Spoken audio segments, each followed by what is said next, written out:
Hi cuties, ഇന്നത്തെ drawing ക്ലാസ്സിൽ നമ്മൾ എന്താണ് കാണാൻ പോകുന്നതെങ്കിൽ ക്രോക്കഡൈൽ. വരൂ, ക്രോക്കഡൈൽ എങ്ങനെയാണ് വരയേണ്ടതെന്ന് നമുക്ക് നോക്കാം. ഫസ്റ്റ് ഒരു ചെറിയ കോഡ് ഇട്ടിട്ട് അങ്ങനെ കേവ് ആക്കിയിട്ട് താഴെയും മുകളിലും വരുന്ന പോലെ അങ്ങനെ മുകളിൽ പോകണം. ഈ വിട്ട സ്ഥലത്ത് നിന്ന് ആ കേവ്സ് അങ്ങനെ മുകളിൽ കൊണ്ടുപോയിട്ട് ഇങ്ങനെ സ്റ്റോപ്പ് ചെയ്ത് വെക്കണം. അതിൻ്റെ താഴെ ഇങ്ങനെ സ്ട്രെയിറ്റ് ആയിട്ട് ഒരു കോഡ് ഇടണം. ഇപ്പോൾ ഞാൻ വരയുന്നത് ലെഗ് പാർട്സ് ആണ്. ഇപ്പം വരയുന്നത് ഫിംഗേഴ്സ് ആണ്.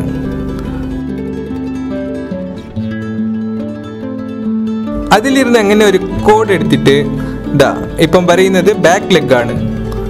സെയിം അങ്ങനെ തന്നെ.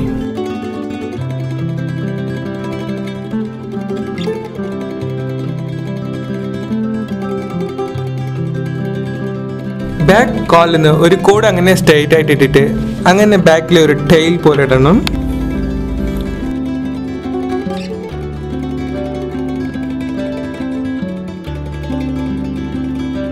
ഇപ്പോൾ ഇതിന്റെ ഐസ് രണ്ട് ചെറിയ സർക്കിൾ ഇങ്ങനെ.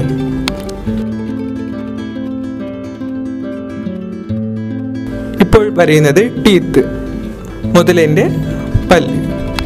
നെക്സ്റ്റ് വരയുന്നത് മൂക്ക്. മൂക്കിന് രണ്ട് ബ്ലാക്ക് ഡോട്ട് മാത്രം വെച്ചാൽ മതി. തലയിലിരുന്ന് ഇങ്ങനെ കേവ്സ് ഇട്ടുകൊണ്ട് വരണം. ഇതാണ് മുതുകിന്റെ പാർട്ട്. എൻഡ് വരെ ഇട്ടു.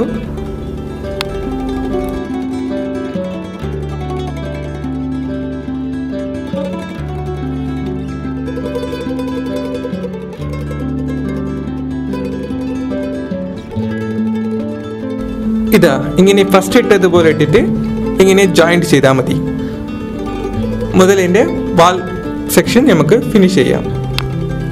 ഈ കാലിൻ്റെ നടുക്ക് ഇങ്ങനെ ചില കോഡ് ഇടണം. ഇപ്പോൾ സിമ്പിളായ ക്രോക്കഡൈൽ എങ്ങനെയാണ് വരേണ്ടത് എന്ന് ഞാൻ നിങ്ങൾക്ക് പറഞ്ഞു തന്നു. ഈ വീഡിയോ നിങ്ങൾക്ക് ഇഷ്ടപ്പെട്ടാൽ ലൈക്ക് ചെയ്യൂ, ഷെയർ ചെയ്യൂ, പെപ്പേഴ്സിന് മറക്കാതെ സബ്സ്ക്രൈബ് ചെയ്യൂ.